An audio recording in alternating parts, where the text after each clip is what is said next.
Our client's matter, the application that we filed seeking for state protection, and also the dismissal of that letter suspending him was coming up today.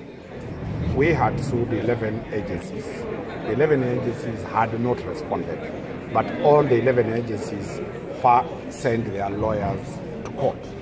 They filed their notices of appointment. They sought for more time.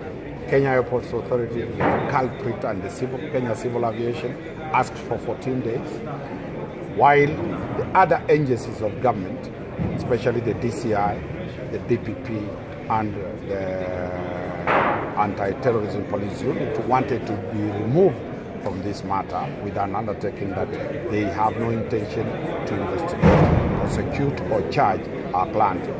We objected to that line because the Cabinet Secretary for Transport yesterday, Waziri Macharia, Mr. Macharia, when he was appearing before Parliament, Parliamentary Committee on Health, he did expressly say that our client will be arrested and be charged.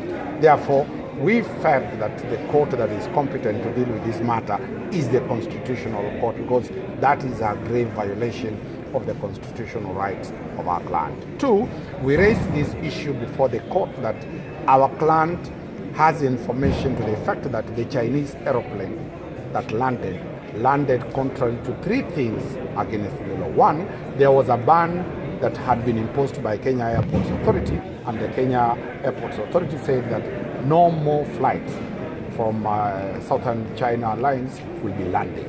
But this flight landed. Number two, the flight landed without it being in the list of the expected flights. Normally in airports, the list comes out of the scheduled flight that will be arriving with how many passengers, the time, 24 hours before the flight arrives. This Chinese aeroplane was nowhere. Kenyans were not aware. So the question that our client raises is, how could a massive flight carrying 239 passengers land without detection of the Kenya Defense Forces, without the authority of the Kenya Airports Authority? Was there any game plan?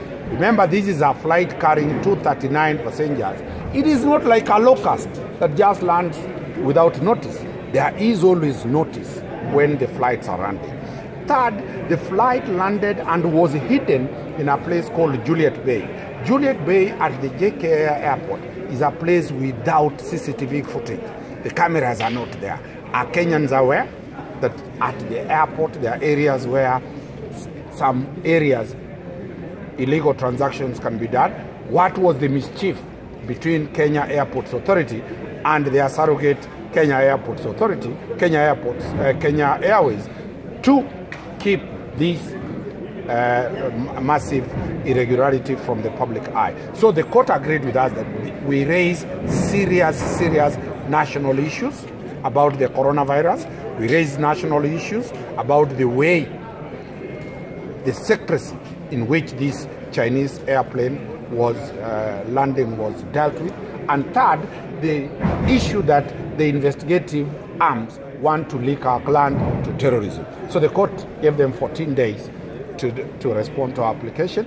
We have also been given 7 days to do a response. We'll appear before the same judge, Justice Weldon Koril, on the 30th of March for directions.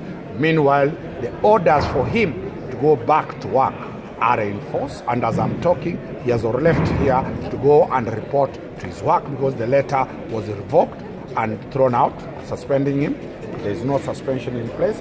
Free, the issue of him being investigated and arrested, the court stopped, so he's not in any threat, and therefore the state has assured every Kenyan that his life is under the protection of the Kenyan government. Great. Thank you.